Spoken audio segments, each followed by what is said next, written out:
Նարեկ, ես ուզում եմ այս անգամ մենք խոսենք հետևյալի մասին։ Գտնվելով մեր պետության աշխարհաքաղաքական դիրքից ելնելով, աշխարհագրական դիրքից ելնելով ու պայմանավորված աշխարհաքաղաքական զարգացումներով, տես, հիմա մենք ունենք 4 հարևան. Իրանի Իսլամական Հանրապետությունը, Վրաստանը, Ադրբեջան, Թուրքիա։ Այո։ Հիմա հետաքրքիր մի հատ աշխարհաքաղաքական զարգացումներով պայմանավորված այնպիսի իրականություն է այսօր, որ կա խնդիր գերտերությունների կողմից գեներացված ու վաղուց արդեն շատ շուտվանից այդ պլանը գծված, սենց ասած, մեզ համարել օբյեկտիվ շատ անհրաժեշտ մի հարց է առաջացել Թուրքիայի ու Ադրբեջանի հետ ունենալ բաց սահմաններ։ Բաց սահմաններ, այո։ Ես միշտ իմ ամբողջ կյանքում հասկացել եմ ու դա դոգմա է երևի, որ պետությունը ինքը պիտի բոլոր հարևանների հետ ունենա բաց սահմաններ, բայց այստեղ նորմալ կենսագործունեության համար մի կարևոր բայց այդ պետությունը պետքա ի զորու լինի պաշտպանել սեփական անվտանգությունը մեկ, երկրորդը իր դաշնակից ու բարեկամ պետությունների շահերը չբերելով ու չհամադասելով կամ չբախելով մեկ երրորդ պետությունների շահերի հետ։ Հիմա քանի որ ես վերջերս արդեն կոնկրետ դա օրակարգային հարց է դարձել ու մեր երկրի ղեկավարությունը ուզում են, որ անպայման այդ սահմանները բացվի ու դրանով պայմանավորված կոնկրետ ինչ անվտանգային խնդիրներ ունենք ու ինչա մեզ սպասվում կոնկրետ այս կառավարության ու այս ղեկավարի պայմաններում, եթե այդ ճանապարհները բաց։ Նախ մի քիչ միջև այդ հարցի քննարկման անցնել եք, ուզենայի երկու բառով ասեի, այդ ինչա նշանակում բաց ու փակ սահմաններ, էլի։ Հիմա ըստ էության մենք երրորդ հանրապետության հենց հիմնադրման օրվանից մինչև հիմա այդ երկընտրանքի առաջ միշտ էլ կանգնած ենք եղել ունենալ փակ սահմաններ, պաշարված ամրոցի կարգավիճակ, թե գնալ կոնֆլիկտի լուծման, գնալ փոխզիջումային տարբերակով կոնֆլիկտի լուծման եւ բացել տարածաշրջանային ենթակառուցվածքները, սահմանները եւ ունենալ այնպիսի իրավիճակ, երբ Հայաստանը կարա գոնե տնտեսական առումով հարաբերվի ու շփվի իր հարևանների հետ։ Մի կողմից ես շատ ճիշտ ես ասում ու համաձայն եմ քո հետ, որ ցանկացած պետություն, եթե ինքը ուզում է արդյունավետ եւ դինամիկ զարգանա, ինքը պետք է ունենա իր հարևանների հետ բաց սահմաններ, առավել եւս մեր աշխարհաքաղաքական դիրքը հաշվի առնելով Հայաստանի, որ մենք ելք դեպի ծով չունենք, մենք շատ կոմունիկացիաներից ու ենթակառուցվածքներից տարածաշրջանային մեկուսացված ենք, եթե փակենք պահում մեր սահմանները Ադրբեջանի ու Թուրքիայի հետ, բայց մյուս կողմից էլ կար այդ կոնֆլիկտը, կար Արցախի հարցը, որը կարևորագույն խնդիրն էր մեր առջև ծառացած, երևի թե չեմ սխալվի, եթե ասեմ, որ այս երրորդ հանրապետության ամենամեծ խնդիրը եւ հայ ժողովրդի այս վերջին 35 տարվա մեջ ամենամեծ խնդիրը եղել է Արցախյան հարցը։ Եթե առաջ չգնանք երրորդ հանրապետությունում նայենք 94 թվականից նայենք, լավ 94 թվականի հրադադարից հետո նայենք, որ եղել է կարևորագույն հարց Արցախյան հարցը, որը որ մենք պետք է լուծեինք եւ պետք է լուծեինք հայկական շահի տեսանկյունից եւ պետք է չլուծեինք այնպես, ինչպես եւ եղավ, այսինքն սա մենք չլուծեցինք, մենք սա ուղղակի եկեք ճիշտ ասենք պարտության մատնվեցինք ու հիմա պարտության մատնվելով հանդերձ խոսալ դեպ որ սահմանները բացենք մեր համար լավը լինելու, դա էլ է արդեն մի քիչ այդքան էլ տրամաբանական չի, ես չեմ ասում սահմանները պետք չի բացել, բայց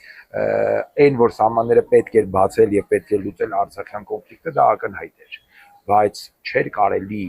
բացված սահմանների եւ տարածաշրջանային հաղորդակցությունները բացելու այսպես ասած խաթր հանձնել Արցախը էլի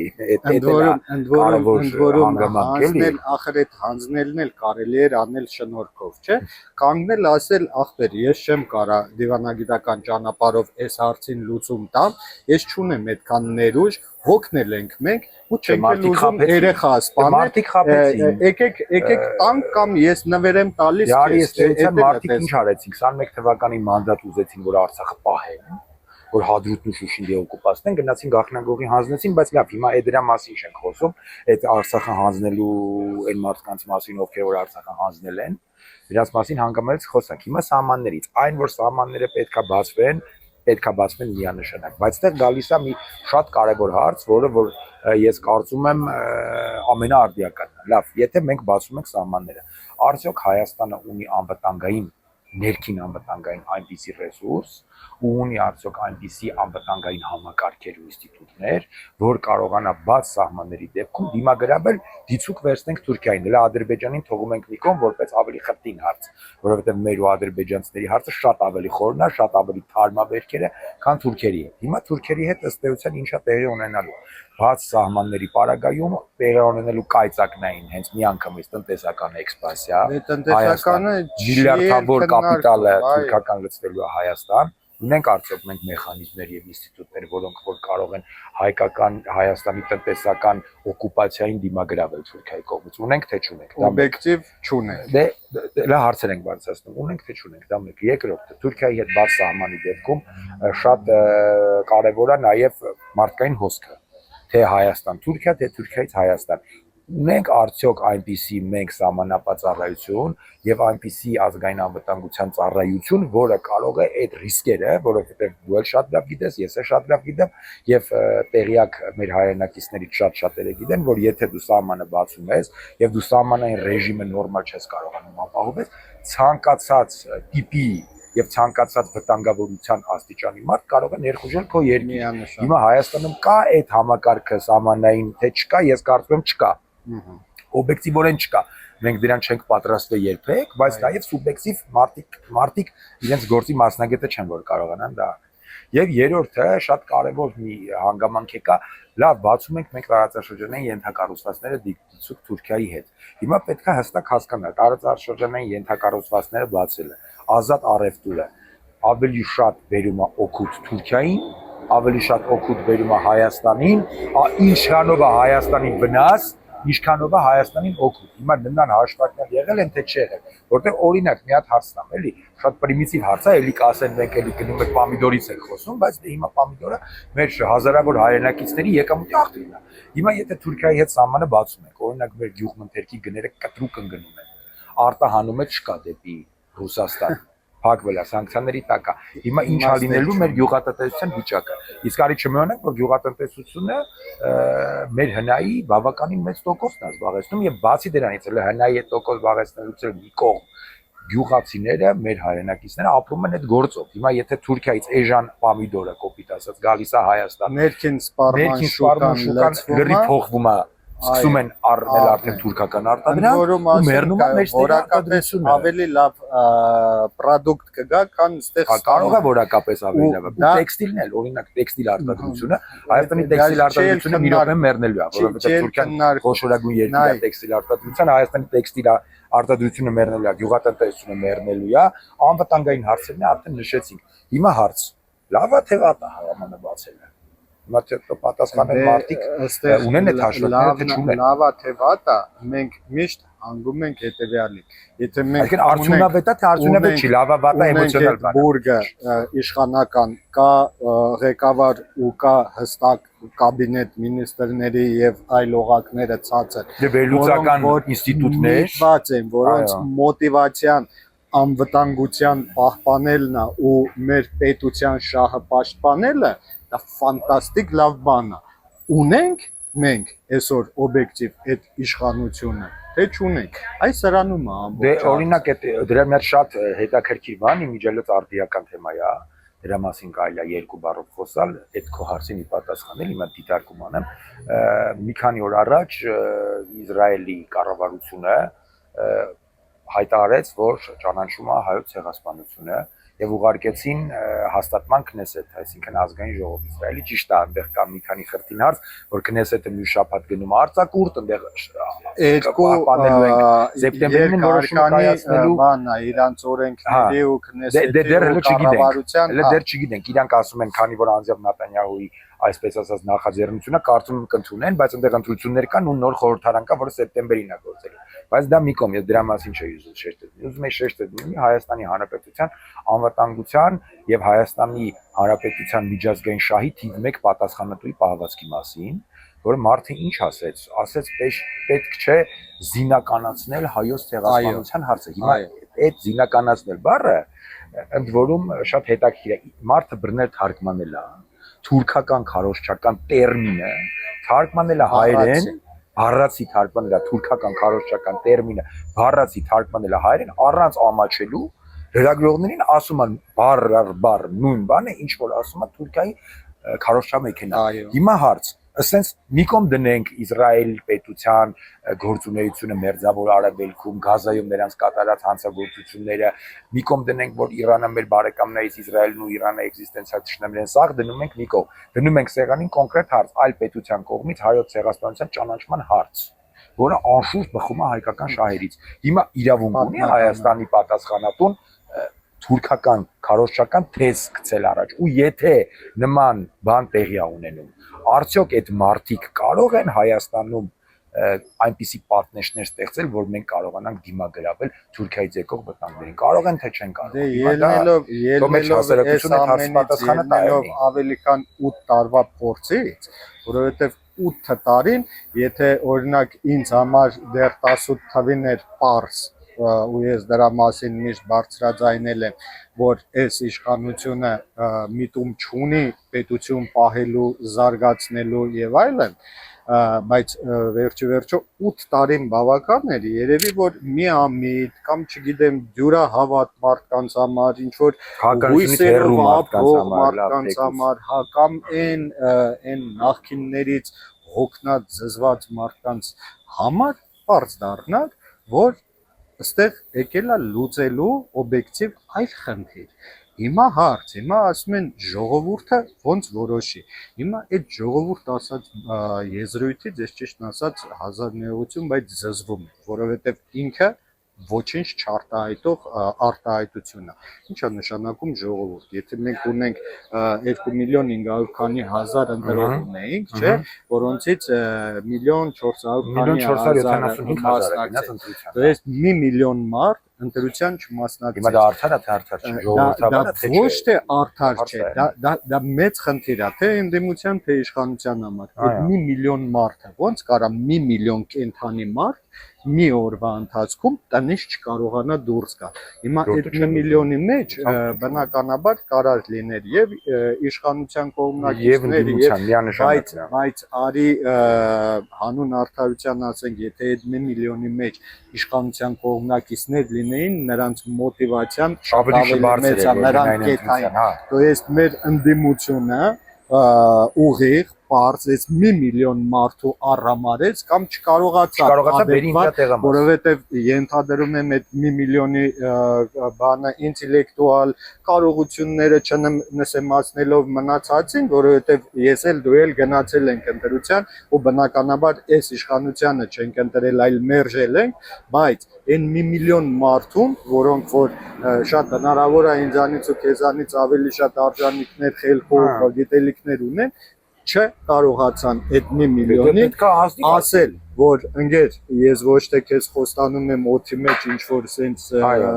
սիրուն պուպուշ բաներ, այլ կոնկրետ արի կանգնի կողքս, եթե դու ընդունակ ես ինձ ուղղորդելու, արի ուղղորդի։ Արի սենց մի հատ բան ձևակերպում տանք, որ ամեն դեպքում որպես քաղաքականությամբ զբաղվող մարդիկ, օրինակ մեկը ես, շատ բարձ պետքա ֆիքսենք, որ այո, ընդդիմությունը, հավաքական ընդդիմությունը, այստեղ ես չեմ դնում բաժանում ինչ-որ կուսակցությունների կամ տարբեր ուժերի, հավաքական ընդդիմությունը չկարողացավ սեղանին դնել այնպիսի ձևակերպված քաղաքական առաջարկ, որը գրավիչ կլինի մնացած 1 միլիոնի համար եւ այդ 1 միլիոնին կբերի ինքնա տեղամաս։ Հիմա դա չկարողացանք անենք, ազնվություններն է կարևոր քաղաքականության պետքա Հիմա ընդունես, որ ինչ որ մի հատ գործ մենք թերացել ենք, չկարողացանք, ինչ որ մասի կարողացանք ապահովենք, բերենք ընտրյալ տեղամաս, մարդիկ իրենց որոշումը կայացրեցին, բայց մեծ մասի 1 միլիոն մարդու չկարողացանք բերենք։ Այն ամբողջ թեզերը, որ դե ժողովրդին պետք է նոր քաղաքական առաջարկներ, ժողովուրդը հոգնել է հին քաղաքական դաշտից, պետք է նոր մոդելներ մշակել, որպեսզի այն չեկացող ժողովուրդը գա ընտրության, չկա։ Հերթական անգամ չկարողացանք անել։ Հենց ամենամեծ խնդիրը հենց դրա մեջ է, որ չի կարողանում ոչ իշխանությունը, ոչ Ուն որում շատ կարևոր է, որ ընդդիմությունը դա ընդունի, որովհետև սեփական սխալները ընդունելը հնարավորություն է տալի ապագայում նախ չսխալվել, երկրորդ էլ ազնվության բան կա, էլի, մարդկանց հետ պետք է ազնիվ լինես, էլի։ Չի կարելի 5 տարի մեկ գնալ մարդկանց մի բան խաբել, հիմա ինչքան կպավ այդ սկզբունքով ինչ որ ձեներ կորզել, հետո գնալ 5 տարի կորել, գալ ասել դե մի հատ էլ էլի մեզ ընտրեք։ Իսկ կներես մի շատ կարևոր բան էլ ասեմ, որ ասում է ժողովուրդ եզրի հետ կապված, հիմա որ ասում են ժողովուրդը որոշել է, չէ՞։ Եթե մենք միջինացված վերցնում ենք ժողովուրդ ասվածի ցանկությունները, հարկեր չլինեն, բանակ ծառայություն չլինի, աշխատանքային օրը լինի 5 ժամ, այսինքն ժողովուրդը միշտ ուզում է այնպիսի բաներ, որոնք մեծամասամբ անհամատեղելի են պետության հետ։ Չի կարա։ Այսինքն եթե մենք նայում ենք զուտ ժողովրդի տեսանկյունի, ժողովուրդը միշտ ուզել է բաներ, որոնք որ ինչ որ առումով անհամատեղելի են պետության հետ, բայց դրա համար են մարդիկ ստեղծել իշխանություն, դրա համար են մարդիկ հորինել պետություն իր կառուցվածքով, որ կարողանա ժողովրդի կյանքը այնպես կազմակերպել, որ ժողովրդին զրկի ինչ որ ազատություններից, բայց դրա փոխանեն տա անվտանգություն, տա սոցիալական ապահովություն։ Հիմա եթե մենք նայում ենք զուտ ժողովրդի ինչա ուզում, բայց չենք նայում ինչա պետք պետական ինստիտուտներին եւ ինչա պետք պետության համար, մենք ոչ միտեղ չենք հասնելու։ Բայց եթե մենք նայում ենք ինչա պետք միայն պետական ինստիտուտներին ու իշխանությանը, էլի ոչ միտեղ չենք հասնելու, էլի։ Դրա համար տեղ մի քիչ այդ համադրման պահը կա, որը որ խելաց իշխանությունը կարանում է համադրել։ Բնականաբար, որովհետեւ պետական քաղաքական համակարգը ինքը իր մեջ ներառում է թե բուն ժողովրդին առանց պետական ինստիտուտները, թե պետական ինստիտուտները ու սրանք սինխրոն պետքա կարողանան աշխատել ու լինել այնքան ճկուն, որ եւ հնարավորություն ունենան զուգահեռ ամբողջ աշխարհին զարգանալու եւ այնքան ճկուն լինել, որ հնարավորություն ունենան իրենց անվտանգությունը ապահովելու, ինչը որ անցած անգամ էլ մենք որ խոսում էինք, եթե հիշում ես, ասացի, որ անկախության ձեռքբերումը շատ ֆանտաստիկ լավ բան էր, բայց առաջին իսկ նախագահը ու իր կառավարությունը պետքա ձեռնամուխ լինեին այնպիսի մի ճարտարապետության, որը որ սենց սերմի պես կդրվեր ու շատ խորը արմատներ կգցեր ու ինքը սենց միշտ դեպի վեր կզարգանա, չեղավ դա ու ամեն հաջորդ եկածողը իր վրա կրեց շատ ավելի մեծ բեռ, օրինակ երկրորդ նախագահը եկավ ստանձնեց իշխանություն մի այնպիսի իրավիճակում, աշխարհաքաղաքական գլոբալ առումով այդ ժամանակ աստղերը ընենց դասավորվեց ու ինքն էլ աշխատասեր մարդ էր, կարողացավ ընենց անել, որ այն աշխատավարձեր չստացած, թոշակներ չստացած, վերջը այլանդակ ծանր վիճակից երկիրը հանեց ու հասցրեց արդեն 2008 թվին մի հատ այնպիսի մակարդակի, որ օրվա ցանկացած ժամի դու կարայիր քո մանկահասակ երեխու ձեռքը բռներ ամբողջ հանրապետության տարածքով մանգայիր, ոչ մեկ քեզ չէր ասի, որ աչքիդ վերևը ունք կա։ Այդ տենդենսը մնաց, մինչև այս վերջերս։ Այո, հիմա արդեն չես կարա, որում հենց այդ այլի անցած անգամը մեր խոսակցությանը գնացինք, ասենք Լևոն Տեր-Պետրոսյան, Ռոբերտ Քոչյան, Սերժ Սարգսյան, թերություններով լավ եւ վատ կողմերով հանդես ինչ-որ պետության նման ինչ-որ բան կառուցել էին, որը կարելի էր ասենք անվանել պետություն։ Բայց հիմա հատկապես 2020 թվականի պատերազմից հետո, պարտությունից հետո այդ կոնստրուկտը պետություն արդեն փլվել է, հիմա նույնիսկ չես կարող փողոցով քայլես, որտեղ փողոցով քայլես կարող է երկու քիլեր վրա կրակեն կպնի քեզ։ Տեսնում ենք ինչա տեղ ունենում։ Հենց որ դրանից էր արդեն բխումա ճիշտ է, այն ժամանակ է շատ բարձր չէր, եթե մենք նայում ենք վիճակագրական տվյալները, երբեք էլ Հայաստանում բնակչության, այսինքն ժողովրդի վստահությունը պետական ինստիտուտների հանդեպ դες բարձր չի եղել, բայց հիմա այն աշճանյա գահավիժում, որ նույնիսկ այն մարդիկ, ովքեր որ աշխատում են պետական ինստիտուտներում, փակ հարցումների ժամանակ ասում են չեք վստահում։ Օրինակ արդարադատության նախարարությունում, չէ, օրինակ եմ բերում, պատկերացրեք արդարադատության նախարարությունում արդարադատական համակարգում աշխատող մարդը, որ իր ֆունկցիա ունի տեղանելու, փակ անոնիմ հարցման պարագայում ասում է չեմ վստահում մեր արդարադատական համակարգին։ Բուժ հաստատություններում աշխատող մարդիկ կամ կրթական ոլորտում աշխատող մարդիկ փակ հարցում ես անում, ընդ որում ոչ միայն տեղական research կենտրոնները, այլ նաև արտասահմանյան։ Փակ հարցումներ են անում, բուժաշխատողը փակ հարցում ժամանակ ասում չեմ վստահում մեր առողջապահական համակարգին։ Այսինքն այս աբսուրդը, որը որ գնալով sense մեծանում,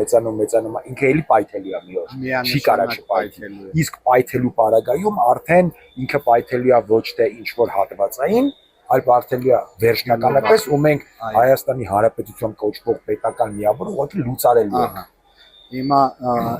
այդ կետից եթե մենք հետ ենք գալիս 18 թիվ ու ովքեր որ ստանձնել են երկրի ղեկավարությունը ու ինչի որ պետք է հանգենք, իրանք համակարգված ֆանտաստիկ գիշեր ու ցերեկ աշխատում են հենց այդ կետին հասցնելու համար ու մեր ամբողջ խնդիրը լուծարման կոմիտեն է էլի Հայաստանի Հանրապետության այդ բաց սահմաններ ու այդ միլիարդներով կապիտալը գլծվի այստեղ ու այն ժամանակ արդեն ես չեմ էլ պատկերացնում մեր ազգի մեջ էլ մի հատված կա որը ամենակարևորը քաշքողն է մեր ազգի մեջ կա այդ հատվածը, դա չեն կարող ճշտենք։ Ես իմ կարծիքով գաղտնիք չեմ բացի, Հովհաննես Թումանյանն էլ դրա մասին գրել, որ հայ ժողովրդի մեջ կա մի հատված, նույն Ավետիք Իսահակյանն էլ, մի հատված, որը գումարով պատրաստ է ցանկացած բանի, իր համար կարևոր չէ թուրքական փողը, ռուսական փողը, ամերիկյան փողը, անգլիական փողը, թե ադրբեջանական փողը։ Հիմա միլիարդավոր դոլարներ հոսելու են Հայաստան, տնտեսությունը կլանվի Ադրբեջանից գալու են որոշակի փախստականներ, ու անվանենք փախստականներ, լավ այսպես ասած մարդիկ, ովքեր որ վերաբնակվելու են Հայաստանի Հանրապետություն, լավ sense ասենք, ու Հայաստանի Հանրապետությունը որպես պետություն լուծարվելու է։ Հիմա ինչպես մենք ասեցինք, մեր ժողովուրդը միայն ժողովուրդը ունի հնարավորություն այդ լուծարման դեմը առնել։ Լուծարման դեմը առնելու այսպես ասած քայլերից մեկը դա ընտրություններն էր։ Արի փաստենք որ չստացվեց։ Հիմա ճիշտ է կա համադրական դատարանի գործընթաց, բայց անկեղծ ասեմ, կարող է ես մի քիչ վատատես եմ, բայց ինչ որ ես որ ասեմ, որ շատ մեծ հույսեր ունեմ համադրական դատարանի ու Վահագն Հովակյանի հետ։ Սա չէ։ Դա այդտեղ պիտի հրաշք տեղի հրաշքների չենք հավատում։ 0.1% կարող է խիղճ արտանում, օրինակ մարդկանց մոտ ասում են դա ընտրությունները կեղծվել է, եկեք նոր ընտրությունների գնանք, բայց այդ параգայում է, որ ասում են նոր ընտրությունների գնանք, բայց ինչով է ասել, որ նոր ընտրությունների գնանք, Նիկոլ Փաշինյանը ավելի լավ արդյունք չի գրանցելու էլի։ Այսինքն աքսիոմատիկ ճշմարտություն չի, որ եթե գնանք նոր ընտրությունների պարտվելու է գործող իշխանությունը։ Ինչ որ է, ընտրությունների միջոցով մեր ժողովուրդը ուներ հնարավորություն լուծարումը Հայաստանի Հանրապետության կասեցնելու, դա չկարողացավ։ Համաժողովրդական շարժում, փողոցային շարժում գեներացնել այս պահի դրությամբ տեսնում ենք մենք, որ չի ստացվում։ Այ հարցա չի ստացվում, թե չեն կարողանում, թե չեն ուզում, բայց ես փաստ եմ հələ որ արձանագրում համաժողովրդական շարժում չի ստացվում, ընտրությունների միջոցով փաստա հələ որ չկարողացանք, կապրենք կտեսնենք։ Այդ վիճակն է, und որում այդ վիճակը արի ճիշտը խոսանք, կարող է հիմա մեզից նեղանան մեր ընդդիմադիր գործընկերներից շատ-շատերը, այ կապրենք կտեսնենք դրա անբարնությամբ նաև առաջնորդման մեր ընդդիմության մեծամասնությունը, որովհետև եկեք ճիշտը խոսանք, ոչ մեկ պատրաստի բաղադրատով շունի սեղանին դրած։ Եթե ինչ-որ մարդիկ մտածում են դե հեսա գնանք ընտրություններով կհաղթենք, հիմա իրանք եկան սյուրպրիզի առաջ կանգնեցին, հիմա պետք է նոր մեթոդոլոգիա մշակեն։ Իսկ նոր մեթոդոլոգիան չի կարելի մշակել հին տրամաբանությամբ։ Հին նոր գինին հին տուկերի մեջ չեն լցնում։ Եկեք հասկանանք ինչ ենք անում։ Ընտրությունների նախորդին, որ իշխանությունը պատրաստվում էր ընտրությունների, ինքը հատիկ ընդդիմադիր բոլոր գործիչների ու ուժերի ատամները չափել էր։ Նրանց փոխարեն ֆանտաստիկ սոցիոլոգիան արել էր, ինքը Քարոզ Արշավը հայլուն իրականացրեց, շատ ֆանտաստիկ, զուտ քաղաքական նկարագիրը բոլորի ուներ, տեխնոլոգիաների տեսանկյունից ֆանտաստիկ PR կամպանիա իրականացրին ու կյանքի կոչեցին։ Արի ընդունենք, որ երբ որ իշխանությունները պատրաստում են ընտրությունների ու Քարոզ Արշավային իրականացնում, ընդդիմությունը դեռևս էլ ոչ ման չէր անում։ Այսինքն իրանք մի հերիքչի իշխանություն էին, մի հատ էլ մի 2-3 ամիս ֆորայով ընտրությունները սկսեցին իրանք Քարոզ Արշավը ասում ամբողջ ընդդիմությանը մցրին ցեխը ու ընդ որում քաշեցին իրանք օրակարգի մեջ ու սկսեցին ավտոբուս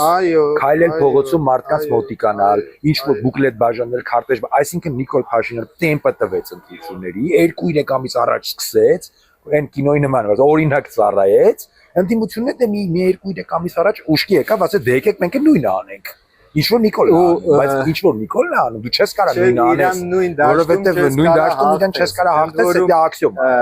Ես մի քանի անգամ հարց տվել եմ, նայ ընդդիմադիր գործիչներից, այն հիմնական խաղացողներից ոչ ոք չուներ, ոչ պլան B, ոչ պլան C, իսկ գործող իշխանությունը երևի 20 հատ հնարավոր ու տարբերակ ուներ ու ինքը շատ լավ գիտեր իմանալով մոտեցումները, որ իրանց ընտրությունները կեղծելու է ինքը ու ասելու է, անելու է ամեն ինչ, որ կեղծվի, որ ուղղորդի սահմանադրական դատարան, սահմանադրական դատարանում ինչ որ նսեմացվի դատական համակարգը վերջնականապես դրանով ծածկա դմփոց գնա մի հատ sense, որ անհասկանալի է, մինչև սեպտեմբեր, որովհետև ինքը չպետք է մոռանանք ինքը ասել է չունենամ սահմանադրական մեծամասնություն աղետալի պատերազմ ընդ որում հիմա արդեն ինքը չէ ադրբեջանցիներն է ասեցին եթե առաջ ադրբեջանական քարոշչա մեքենան ասում էր մենք Ղարաբաղ եկանք տանկերով բայց Երևան գալու ենք ավտոմեքենաներով օրեր առաջ ընդ որում դա շատ կարևոր բան է օրեր առաջ մարդիկ կանգնեցին հայտարարեցին որ ավտոմեքենաներից բացի կարող է մեզ տանկերը պետք է այսինքն արդեն անցանք շանտաժին արդեն ադրբեջանը եկանք հետեւյալին եկանք մեր ընդդիմադիր գործիչներին ովքեր որ ունեն ռեսուրս իդեա տվեցինք կա արդյոք հնարավորություն որոշակի գործունեություն ծավալել, փողոց գեներացնել, չգիտեմ, ինչ որ խլրտոց սկսել 100% խմորումներ պետք է սկսել, բայց այդ ուզում եք կգանք կօգնենք, մենակ թե ասենք Դե գիտեք ոնց, նայ, ասենք ես sense մի հատ բան ասեմ, ճիշտ ընտրություններին գնացող լավատեսությունը կարևոր է Չէ, դու ասենք որ գնում ես ընտրությունների, դե պետք է միշտ դու լավատես լինես, քո այսպես ասած ուժերի վրա վստահ լինես, բայց երբ որ ասում են, բա որ հանգարց չհաղթենք ու չունենաս երկրորդ, երրորդ տարբերակ, դա արդեն անվատասխանատվություն է, էլի։ Հիմա ինչ պետք է ունենաս մտքում, բա որ չհաղթեմը, իսկ հաղթերը լինի բոնուս, իսկ եթե դու ասում ես ես կհաղթեմ, բայց հույս ունես, զուտ հույս ես փայփայում, որ ես պուպուշ եմ, մարդիկ ինձ կսիրեն, կգանք ձայն կտա։ Դե արի այդ տնամանության մեջ ավարտենք մեր այսօրվա հաղորդումը։ Մենք է հույս ունենանք, որ միջև մեր հաջորդ հաղորդում սահմանադրական դատարանը հոգու տնտեսության վճիռ կայացնի։ Ես հույս ունեմ։ Ահա